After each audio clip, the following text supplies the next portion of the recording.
kana pongito salamu salae. Turte lamu kana pongito salamu salae. Oh turte lamu kana pomenze. Lamu kana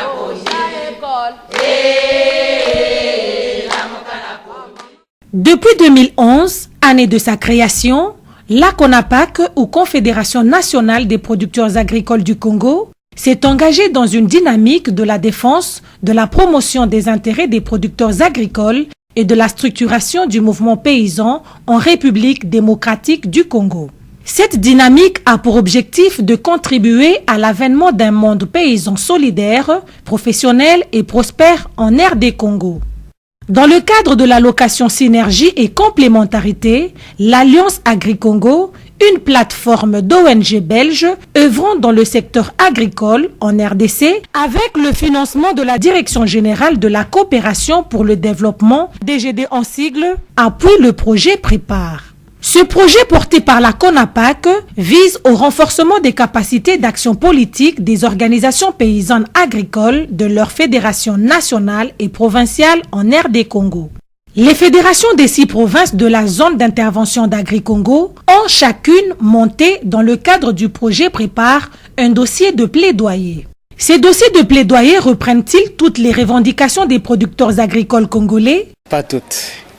Pas toutes les revendications des producteurs agricoles du Congo, parce que les revendications sont nombreuses. Et ces dossiers que nous avons traités n'ont traité qu'au moins 4 thèmes. Les thèmes liés à la loi agricole, le thème lié à l'accès à la terre et à la sécurité foncière, les thèmes liés au financement ou au crédit agricole et les thèmes liés aux infrastructures rurales. Donc là, vous voyez que ça englobe plus ou moins ce que peut être l'agriculture, mais ce n'est pas toutes les préoccupations des paysans. Mais je pense que le résultat de ce travail nous a donné quand même à plus de 80%, ou bien je dirais 90%, parce que nous sommes conscients que tous les parties prenantes ont été impliquées et on a essayé d'analyser point à point, parce que chaque dossier constitué par une province, par exemple, on devait l'envoyer dans une autre province pour qu'il soit lié dans cette province. Et après, le résultat, on passe dans une autre province. Donc toutes les provinces, au moins 6 provinces, étaient impliquées et ils étaient changés les idées. Donc on a revu, je pense que beaucoup de points ont été vraiment touchés. Que peut-on dire de la qualité des dossiers de plaidoyer montés par les 6 fédérations provinciales de la CONAPAC? La qualité les différents dossiers montés par les différentes fédérations de la CONAPAC, à mon avis, la qualité a été très bonne, je dirais aussi de qualité supérieure. Pourquoi je pense que c'est d'une bonne qualité? Parce que les activités ont impliqué toutes les parties prenantes à la base, c'est-à-dire les paysans et même les techniciens, ainsi que aussi des experts, donc des personnes qui ne sont même pas peut-être concernées par la question, ont été aussi consultées et contactées pour avoir leur point de vue par rapport à ces différents dossiers.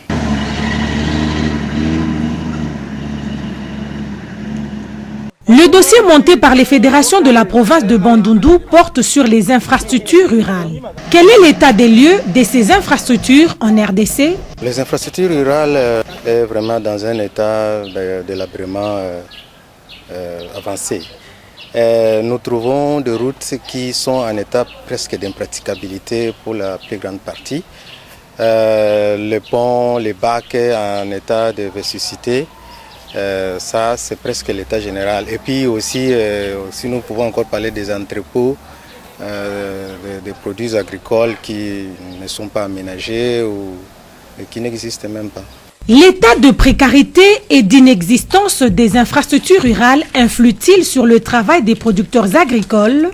D'abord, pour les routes, il nous est difficile d'évacuer nos produits. La conséquence, c'est que là où il n'y a pas accessibilité, dans des villages où il y a enclavement, les produits périssent. Si c'est pas ça, si ça se vend, mais à des prix tellement dérisoires et qui accentue la pauvreté au sein des ménages agricoles.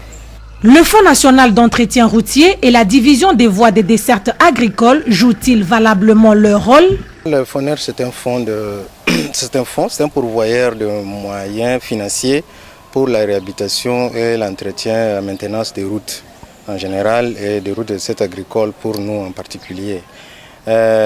Jusqu'à ce jour, bon, on voit quand même FONER par exemple sur les entretiens, la route nationale. Mais sur les routes de dessertes agricoles, en tout cas, je n'ai pas trop d'exemples palpants à vous donner. Nous sentons son absence de ce côté-là.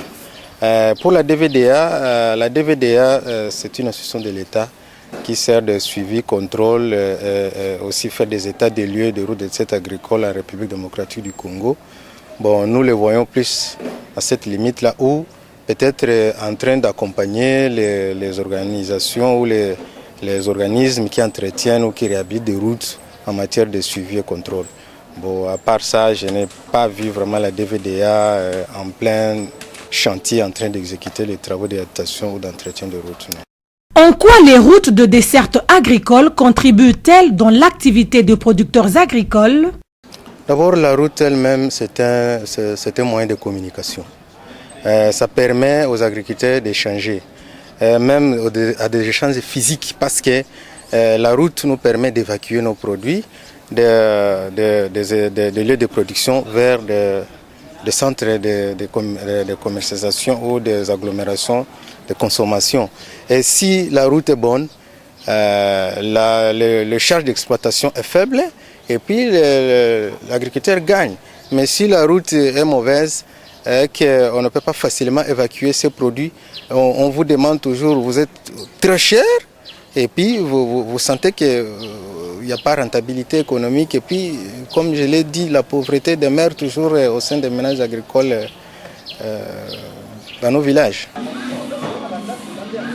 Pour les producteurs agricoles, la solution au problème des infrastructures rurales passe par leur implication dans la gestion, dans l'exécution et dans la conception des politiques y afférentes. Bon, la solution appropriée, nous on pense qu'on a beaucoup crié, mais on dirait qu'on n'est pas vraiment écouté.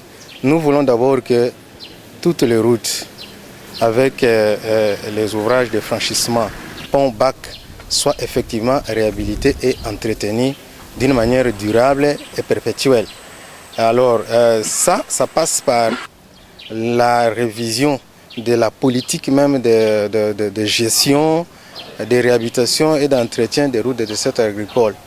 Donc nous pensons que c'est là où il faut avoir l'implication dans la gestion, dans l'exécution, même dans la conception des politiques des paysans au sein de grandes structures à tous les échelons. Comment les paysans de la province de Bandundu accèdent-ils à l'information sur leur domaine? Les paysans accèdent à l'information difficilement parce que même la radio nationale ici n'est pas écoutée dans des provinces. Mais nous, en tant que fédération, en tant que fêtière, nous avons mis des mécanismes pour informer les paysans, mais qui sont toujours fragiles, qui ne touchent pas vraiment tout le monde. Nous n'avons pas non plus assez de moyens pour mettre en place tous ces dispositifs. Toutefois, il y a certaines radios communautaires qui diffusent ça et là, mais avec des rayons très réservés aussi. Mais sinon, en général, l'information est toujours difficile et non accessible aux paysans agriculteurs. La Fédération de la province du Kasaï oriental a monté le dossier de plaidoyer sur l'accélération du traitement des mesures d'application de la loi agricole. Cette loi existe-t-elle réellement? Est-elle d'application? Oui, il existe une loi dans notre pays qui a été même promulguée en 2012 par le chef de l'État congolais. La loi n'est-elle pas en application? Parce qu'il n'y a pas de mesures qui accompagnent cette loi, les mesures d'application. Ça n'existe pas.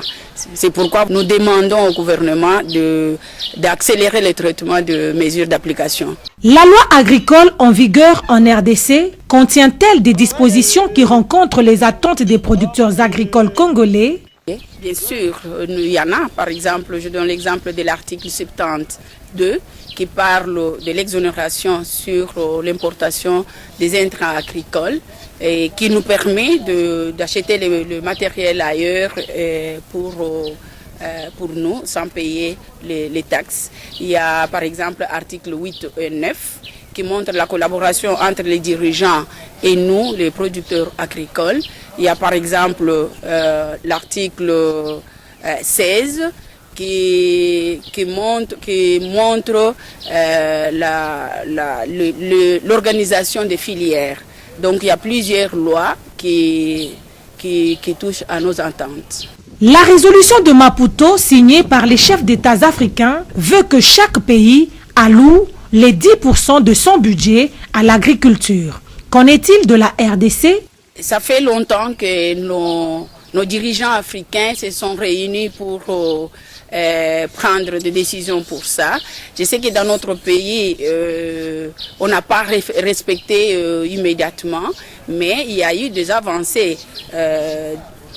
Dans le budget 2016 ici, où nous sommes arrivés à 9%, mais j'espère qu'ils vont libérer ces 9%, parce que donner le 9% si on n'en utilise pas, ça ne sert à rien. Même si nous sommes à 9%, il faut quand même qu'on arrive à utiliser ces 9% à l'agriculture, au lieu de chanter l'agriculture priorité des priorités.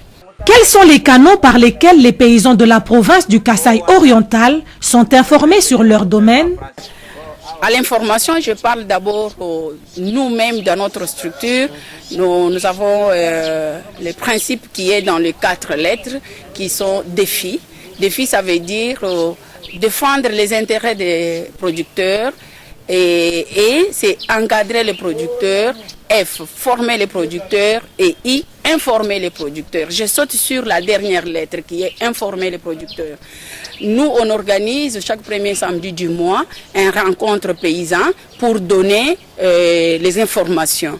Et nous avons aussi une émission chaque mardi avec la radio communautaire Buenamuntu où on donne l'information aux paysans de la province du Kasaï oriental.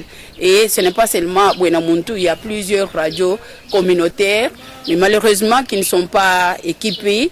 Bon, on se débrouille d'une façon ou d'une autre. Et nous avons aussi une autre façon, c'est d'une bouche à l'oreille. Parce que dès que moi j'ai l'information, je la donne à Emmanuel, à la minute, Modestine est informée, à la minute, ainsi de suite. Et c'est comme ça que nous envoyons, on utilise aussi les téléphones. Dès que nous avons des messages d'urgence, on utilise nos téléphones pour se communiquer à l'immédiat. L'opérationnalité du Fonds national pour le développement de l'agriculture, FONADA en sigle, c'est le thème du dossier de plaidoyer monté par la Fédération du Nord Kivu. Peut-on parler des banques agricoles en RDC? Les banques de crédit agricole existaient bien avant en République démocratique du Congo, mais tombées à faillite. Elle a été dissoute par décret présidentiel du 14 février 2003. Et sous le numéro du décret, c'est le numéro 011 du président de la République. Pour le moment, nous ne pouvons plus parler des banques agricoles. Comment les producteurs agricoles entendent-ils le fonctionnement d'une banque qui se veut agricole? Une banque agricole est là pour subventionner les activités agricoles à travers une institution financière. Et là, le producteur agricole accède au crédit et avec un fonds de garantie. Parce que si le producteur agricole connaît des problèmes de non-accès au crédit, c'est souvent par manque de garantie à présenter aux institutions financières.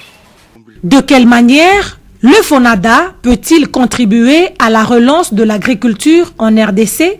Nous sommes dans la compétitivité agricole, surtout dans le pays et la région de Ralac. Pourquoi pas avec les communautés de l'Est, de l'Ouest, le commerçant. Et nous devons aussi accéder au marché. Donc une fois le FONADA opérationnel, cela nous fera compétitifs et nous pouvons aussi amener nos produits nationaux dans les marchés extérieurs. Ça fera déjà un prestige congolais et ça nous fera aussi une souveraineté alimentaire et pourquoi pas économique. Qu'en est-il de la concrétisation par le gouvernement de l'accès des producteurs aux crédits agricoles? Selon la proposition que le gouvernement a mis en place, il est proposé que le fonds sera canalisé dans les institutions déjà à place. Donc là, je parle des banques commerciales qui sont à place et qui sont aussi crédibles. Les IMF, et quelque part, ça continue jusqu'à même aux coopératives qui sont à proximité même du producteur agricole, qui facilitera l'accès facile aux producteurs agricoles à ces crédits et de pouvoir vaquer à ses travaux et améliorer son métier. Quel est le délai estimé par les producteurs agricoles pour la mise en place d'une banque agricole en RDC? Parler d'une banque, lorsque nous nous focalisons d'abord à l'opérationnalisation du FONADA, donc cette banque n'est pas pour nous une priorité pour le moment.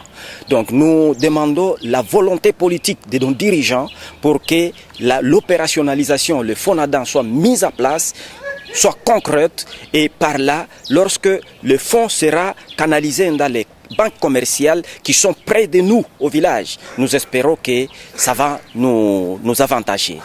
Et nous le demandons dans un délai qui est vraiment bref, parce que l'agriculture demande un appui. Une fois cette agriculture appuyée, elle peut nourrir tout le Congo.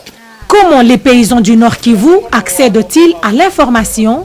Je dirais de bouche à oreille, parce que nous organisons des séances de réunion dans nos organisations, et aussi nous sommes appuyés par un groupe naissant qu'on appelle AJAC, mais qui est dans une phase embryonnaire et qui demande des renforcements pour essayer de communiquer, d'élargir la communication. Mais aussi, à la base, nous avons des radios communautaires, là où nous occupons des espaces pour essayer de passer les formations autour des actions de l'agriculture.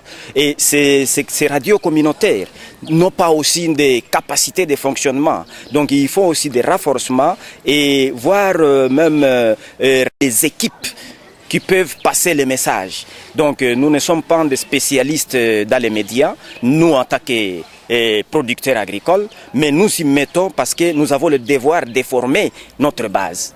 Alors ils font des renforcements par-ci par-là pour essayer de passer un message de qualité concernant le développement agricole.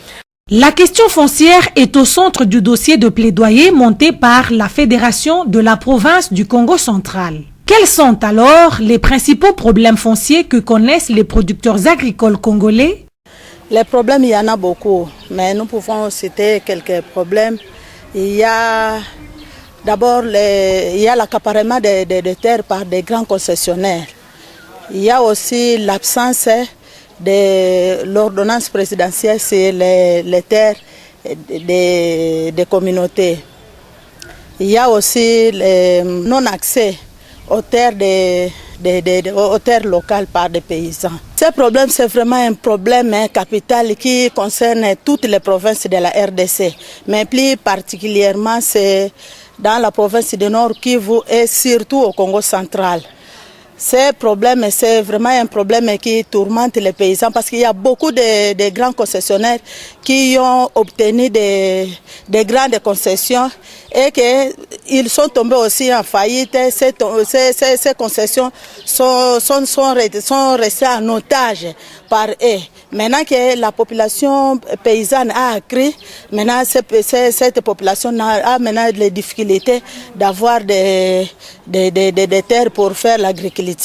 Les paysans congolais sont-ils propriétaires de terres qu'ils exploitent? Sinon, pourquoi? Non. Ils ne sont pas propriétaires. Nous avons le droit de jouissance, mais en tout cas, les paysans ne sont pas propriétaires. Parce que jusqu'à ce jour, comme il n'y a pas une ordonnance qui est signée, vous savez que pour obtenir les titres de propriété, ça coûte vraiment énormément cher. Or, les paysans ne sont pas capables d'avoir cela, donc ils ne sont pas propriétaires. Par quel procédé le gouvernement entend-il résoudre le problème du foncier? Le gouvernement congolais avait pensé quand même à cela. C'est comme ça que le gouvernement avait initié une commission nationale pour la réforme foncière. Et cette commission est composée de 3 composantes. Il y a le ministère des Affaires foncières. Il y a aussi les partenaires qui accompagnent le gouvernement. Et il y a la société civile qui est minoritairement représenté, parce que nous, dans la société civile, il n'y a qu'un seul paysan qui nous représente dans cette commission à la présence de Madame Nzouzi Espérance Mwaka. Mais comme ce que nous venons de dire, la CONAREF maintenant a connu un certain blocage parce qu'il y a eu les changements des animateurs du ministère des Affaires foncières. Comment les paysans de la province du Congo central accèdent-ils à l'information? Pour nous, dans la province du Congo central, nous avons des difficultés comme la province n'est pas vraiment électrifiée. Il y a quand même des radios communautaires, mais l'information atteint difficilement aux paysans. Donc les paysans accèdent à l'information s'il y a par exemple des ateliers de formation dans des organismes paysans. C'est ceux qui participent dans des ateliers, c'est ceux qui amènent des informations. Bon, il y a aussi des fois dans la radio, soit il y a des dépliants que nous distribuons aux paysans. Mais en tout cas, c'est à 20 et 30% que l'information atteint la communauté locale. Donc c'est vraiment une difficulté. La Fédération de la province de l'Équateur a articulé son dossier de plaidoyer sur la définition d'une politique agricole appropriée pour la RDC. Il est important de savoir s'il existe à ce jour une politique agricole avec une vision claire pour la promotion de l'agriculture en RDC. Depuis l'an 1960, la politique agricole, de sa vision claire, n'existait pas, puisque le gouvernement a beaucoup initié les programmes, les plans agricoles qui n'a pas fait l'objet ici dans RDC. Ça que je dis, cette existence n'en a pas. Quels sont les besoins des producteurs agricoles au niveau de la base pour une vision claire et réaliste de la politique agricole dans un pays comme la RDC? Il y a tant d'attentes pour les producteurs agricoles. Ils ont besoin de l'accès à la terre. Ils ont besoin de l'accès au crédit. Ils ont besoin à l'accès aux intrants agricoles. Ils ont aussi besoin de renforcement des capacités techniques des producteurs agricoles. Ils ont aussi besoin de renforcement technique de conservation, transformation et commercialisation. Et ils ont aussi besoin de routes, de recettes agricoles pour l'évacuation de leurs produits agricoles. Dans une politique agricole qui se veut prometteuse, quelle place les paysans donnent-ils à l'agriculture familiale? Les producteurs agricoles disent que l'agriculture est priorité des priorités. Alors, nous classons l'agriculture familiale comme première place, puisque vous savez qu'avec l'agriculture familiale qui nourrit le Congo et fait aussi soutenir nos petits besoins solidaires dans nos foyers. C'est la raison pour laquelle nous disons que l'agriculture familiale est la première place sur notre vie ici dans RDC. Quels sont les différents canaux d'information des paysans de la province de l'Équateur? Avec les journaux comme La Voix des paysans congolais, nous avons aussi des petites radios. Madame, c'est difficile, surtout à nos frères producteurs qui sont plus loin, très éloignés des centres. Ils sont vraiment difficiles à capter les informations, surtout ceux qui n'ont pas les postes radio et surtout dans les lieux qui n'ont pas les réseaux téléphoniques. C'est la raison pour laquelle je dis bien que c'est difficile avec la plupart de nos producteurs qui ne reçoivent réellement les informations. La Fédération provinciale du Sud Kivu a monté son dossier de plaidoyer avec comme thème le Fonds national de microfinance, FNM en sigle. Peut-on parler en RDC d'un système de microfinance pour les producteurs agricoles? À proprement parler, non. Le système de financement de microfinance pour les producteurs agricoles n'existe pas encore dans notre pays. Il est vrai qu'il y a des institutions bancaires et il y a des institutions de microfinance, mais qui ne développent que de crédits commerciaux, qui ne sont pas adaptés aux producteurs agricoles et qui posent problème à plusieurs niveaux. Le taux d'intérêt est supérieur. Il va de 1 à 5% le mois, ce qui n'est pas abordable pour les petits producteurs agricoles. La période de remboursement aussi du capital investi est dégressif et qui ne peut pas permettre de travailler parce que nous travaillons par saison culturelle. Les producteurs agricoles sont-ils regroupés dans des coopératives agricoles afin de solliciter des microfinancements? Au sein de nos organisations, que ce soit au Sud Kivu, que ce soit dans les autres provinces, les producteurs agricoles sont regroupés dans des coopératives agricoles. La microfinance est tellement importante parce que c'est un levier très important pour développer notre activité. On ne peut pas travailler sans financement, nulle part, dans toutes les activités, encore plus dans les activités agricoles, on ne peut travailler sans financement. Étant entendu que pour acquérir des intrants agricoles, pour faire tout le travail qui est le nôtre, nous avons besoin de financement qui est adapté à notre niveau de producteurs agricoles. Comment procéder pour installer une structure de microfinance pour les producteurs agricoles congolais au niveau de la base? Bon, c'est un travail laborieux et qui est très important. Mais au niveau de la base, il est possible. Si à un certain moment, on peut acquérir des fonds de garantie à mettre au niveau des coopératives agricoles qui sont proches des producteurs agricoles, il est possible que les producteurs agricoles puissent accéder au crédit agricole à partir de ces coopératives. Mais pour ça, il faut à tout prix un fonds de garantie qui soit déposé dans ces coopératives agricoles. Qu'en est-il de la concrétisation par le gouvernement de l'accès des producteurs agricoles au crédit? Notre gouvernement a pensé à un mécanisme très très important.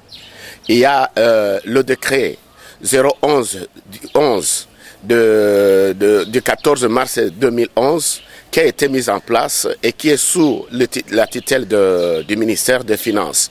C'est une structure de l'État qui est très très importante pour le financement agricole adapté aux petits producteurs agricoles. Cette structure s'appelle le Fonds national de microfinance ou FNM en sigle. C'est le seul système qui est adapté aux producteurs agricoles parce qu'il développe des outils très très adaptés aux producteurs agricoles. Parce que ce que nous déplorons auprès des institutions de microfinance, c'est qu'elles n'ont pas d'expérience. Mais cette structure FNM a à son sein des outils très adaptés. D'abord, la formation des producteurs agricoles à gérer les financements, les institutions aussi de proximité, à savoir gérer aussi le financement agricole. Nous pensons, nous, en tant que producteurs agricoles, que le Fonds national de microfinance est très important et que le gouvernement congolais doit le mettre en place et le généraliser sur toute l'étendue de notre pays. Quelles sont les différentes voies par lesquelles les paysans accèdent à l'information dans la province du Sud Kivu? Les paysans accèdent à l'information par les médias. Il y a les radios de proximité, il y a les radios, il y a les journaux comme le journal de paysans. Nous avons au sein de nos organisations différentes revues qui donnent l'information aux producteurs agricoles. Nous avons aussi l'information avec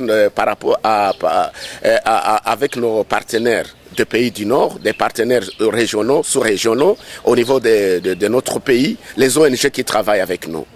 Pour tous les thèmes exploités, les paysans ont formulé des messages clés de leur plaidoyer auprès des autorités. En rapport avec les infrastructures rurales, les messages clés que nous adressons à l'autorité, c'est celui de voir le changement souhaité, que nos routes, que les infrastructures rurales soient prises en compte dans la politique générale, dans la conception de la politique générale de la nation.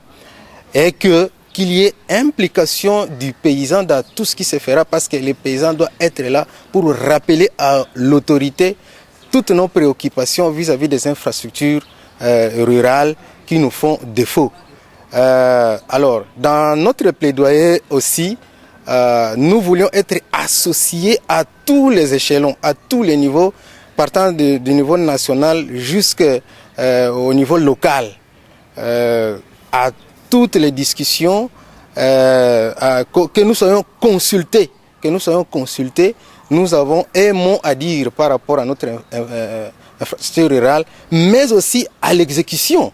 À l'exécution, nous voulons que nous-mêmes, nous soyons là pour la pérennité et la pérennisation de ces actions. Nous, les paysans, dans la République démocratique du Congo, nous nous adressons aux autorités congolaises d'accélérer les traitements de mesures d'application de la loi agricole, parce que c'est cette loi qui est notre arme.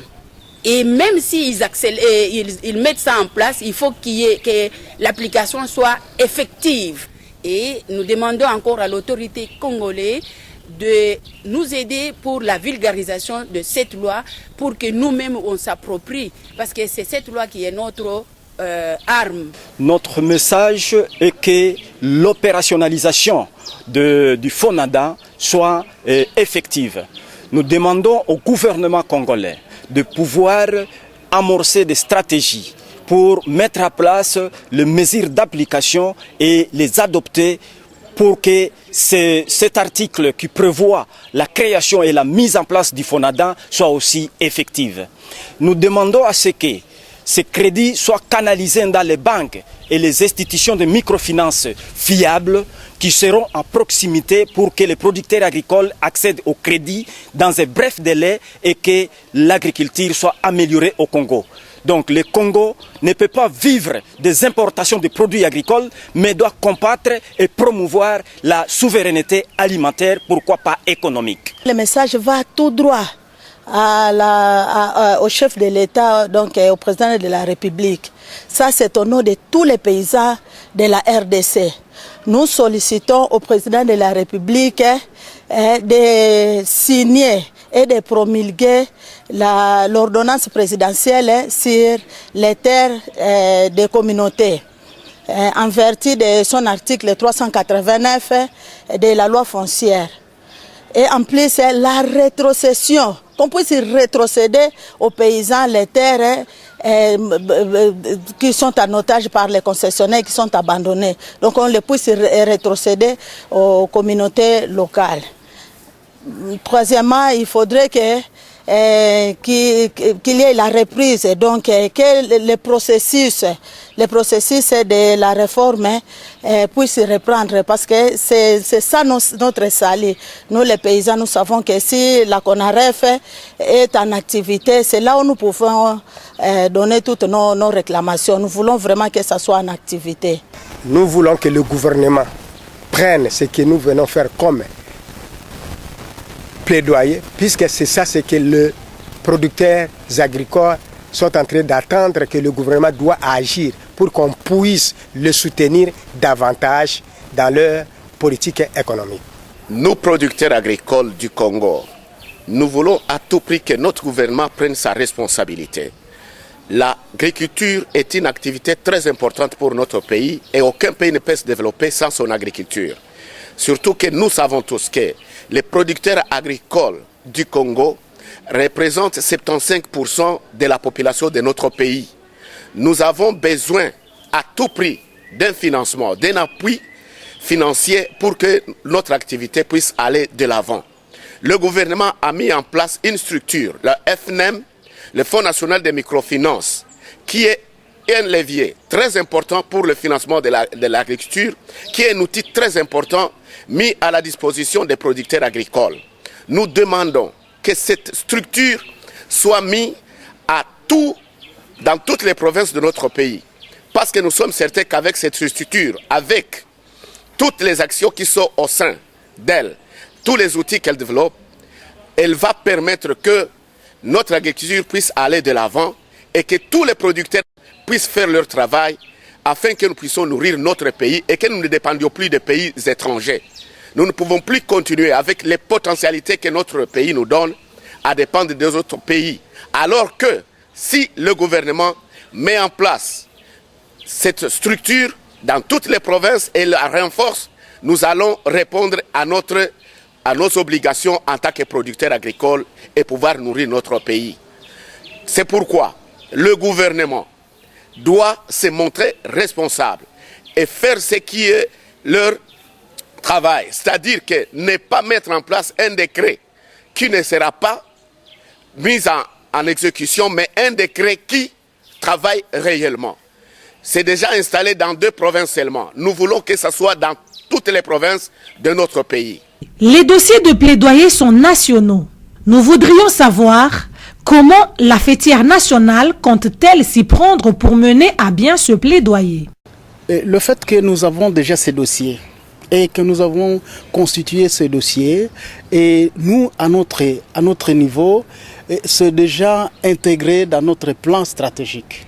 Nous avons déjà élaboré un plan stratégique qui va jusqu'à 2020, même 2025.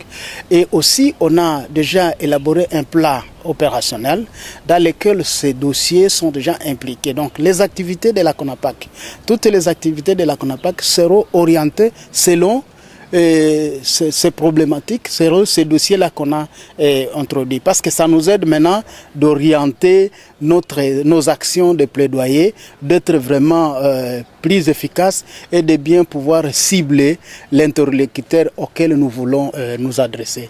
C'est ce que nous allons faire. Et bien sûr, nous allons pouvoir aussi contacter toutes les parties prenantes, donc faire la cartographie des acteurs, les connaître et aussi essayer de présenter les dossiers auprès de ces différents acteurs. Si les dossiers de plaidoyer montés par les fédérations provinciales de la CONAPAC rencontrent une attention soutenue de l'autorité, alors le slogan « Agriculture, priorité des priorités » prendra corps en vue de booster l'agriculture sur le plan national et par là, la sécurité alimentaire, la souveraineté alimentaire, clé du développement de la RDC.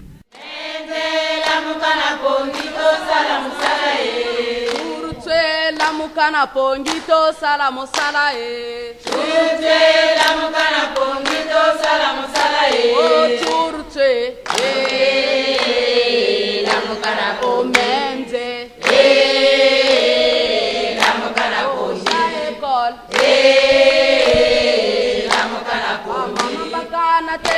pongito sala mosala